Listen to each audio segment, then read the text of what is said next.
14 জন সাবেক মন্ত্রী ও এমপির দেশত্যাগের নিষেধাজ্ঞা।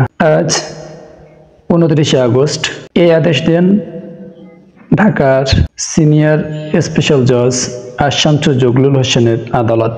উল্লেখ্য, গত 5 এপ্রিল ছাত্র জনতার গণ অভ্যুত্থানে ক্ষমতাচ্যুত হওয়া আওয়ামী লীগ সরকারের সাবেক 6 জন মন্ত্রী এবং 8 জন সংসদ সদস্যের দেশ ত্যাগে নিষেধাজ্ঞার আবেদন করেন দুর্নীতি দমন কমিশন দুদক।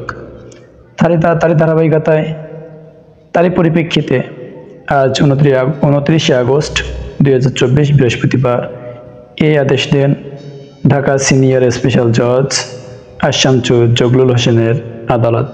দেশ থেকে নিষেধাজ্ঞা দেয়া মন্ত্রীরা হলেন সাবেক স্বাস্থ্যমন্ত্রী জাহিদ মালিক, সাবেক সমাজ কল্যাণ ও শিক্ষামন্ত্রী ডাক্তার দীপুমণি, সাবেক শিক্ষামন্ত্রী মহিবুল হাসান চৌধুরী নফেল, সাবেক খাদ্যমন্ত্রী সাধন চন্দ্র মজুমদার, সাবেক শিল্পমন্ত্রী নুরুল মজিদ মাহমুদ হুমায়ুন এবং সাবেক শিল্পমন্ত্রী কামাল আহমেদ মজুমদার।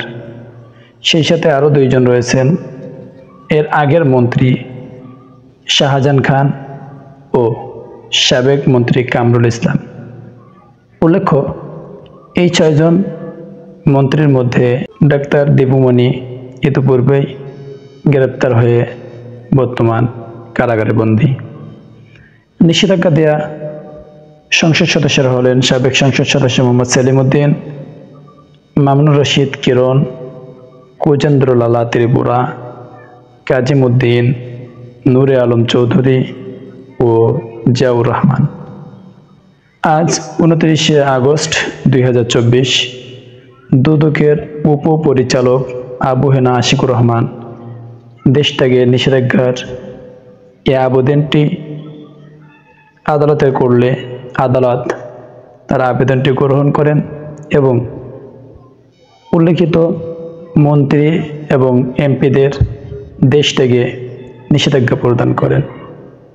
এভাবেই সব জায়গা থেকে যারা দেশকে অশান্ত করার চেষ্টা করেছিল, দেশকে ধ্বংসের পায়তারা যারা করেছিল, যারা আমার সোনার মাতৃভূমিকে বিদেশিদের হাতে উঠিয়ে দিতে চেয়েছিল, এভাবেই একে একে সকলকে খুঁজে বের করে তাদেরকে আইনের আওতায় নিয়ে আসা হোক। বর্তমান অন্তর্বর্তীকালীন সরকারের উপদেষ্টা মণ্ডলীর কাছে আমাদের এই একটাই আবেদন, কোনো কুচক্করি দেশকে যারা অশান্ত করতে চেয়েছিল তারা যেন ছাড় পেয়ে না যায়।